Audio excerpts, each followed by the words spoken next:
ఓం నమో భగవతే రుద్రాయ.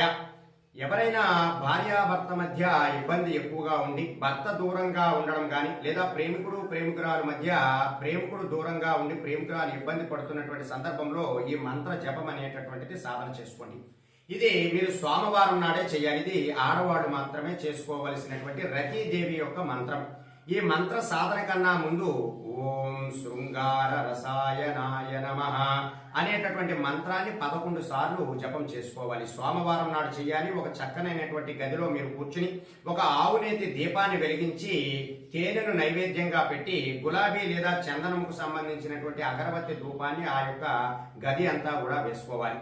వేసుకున్న తరువాత ఎవరైతే మీ యొక్క మనసుకు సంబంధించి ఆకర్షణ చెందిద్దాము, అయితే ఏ వ్యక్తినైతే మీరు ప్రేమిస్తున్నారో లేదా మీ భర్తని మరలా తిరిగి తెచ్చుకునేటటువంటి సందర్భంలో ఈ మంత్ర సాధన అనేటటువంటిది సోమవారం సాయంత్రం 9 నుండి 10 గంటల మధ్య సమయంలో చేయడానికి ప్రయత్నం చేయండి.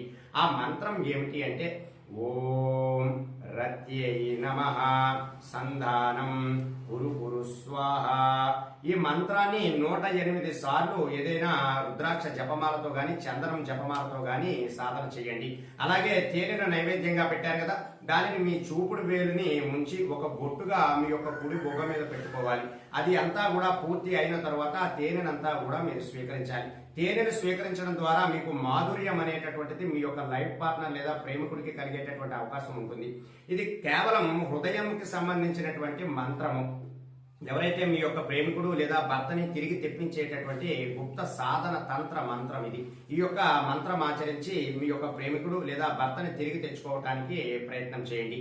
ఈ యొక్క సాధన అనేటటువంటిది చాలా గోప్యంగా ఉంచాలి. ఎవరికి కూడా తెలియకుండా చాలా శ్రద్ధగా భక్తిగా ఆచరిస్తే మంచి అద్భుతమైనటువంటి ఫలితాలు అనేటటువంటివి మీకు కలుగుతాయి. సర్వే జనా సుఖనో భవంతు. శుభం.